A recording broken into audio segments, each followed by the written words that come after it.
Hi, my name is Andy Parkin, Managing Director of the Multi-Award Winning Speed Screed. Today I'm going to take a look at floor screeding, specifically how to choose the type of screeding to meet your needs.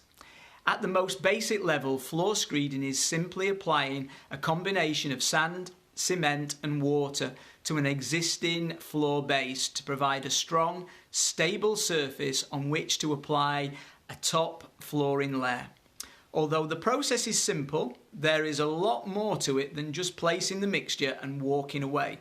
One of the most critical decisions is what type of flooring screed and construction you need. If you get this wrong, it can impact on the quality of the floor, the finish, and ultimately how long it will last. If floor screeding is done badly, it can become a very expensive and time-consuming problem to rectify.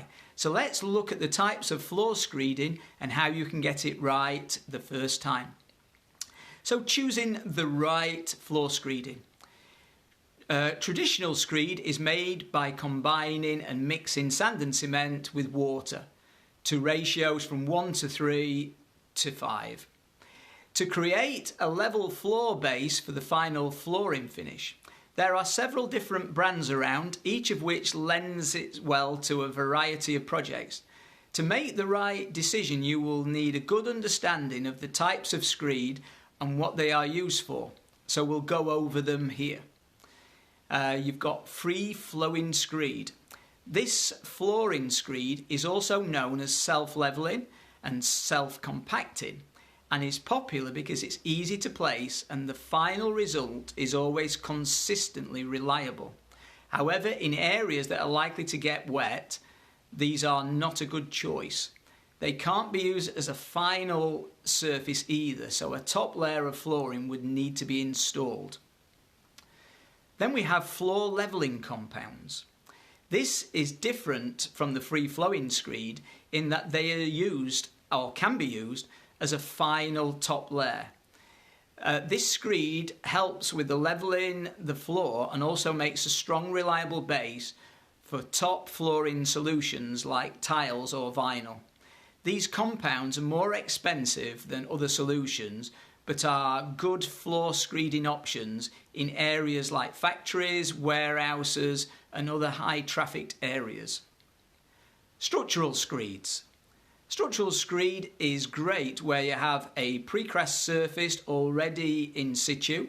However, this type of flooring screed is effective, or to be effective, you will need to hire a structural engineer to make sure that the specifications of the screed are suitable for the task.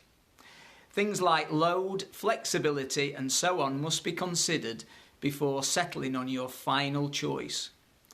Then we have accelerated or fast drying screeds. These floor screeding products are useful if your project is time sensitive and you need to avoid the usual waiting time associated with screed flooring.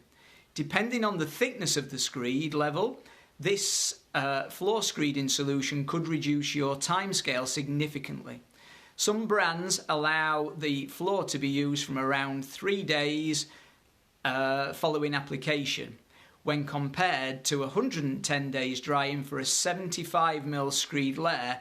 This is not an insignificant gain. For those are some of the basics to consider when choosing a flooring screed. If you need more information, take a look at some of our other articles about floor screeding for plenty of hints and tips of how to get the best from your screed.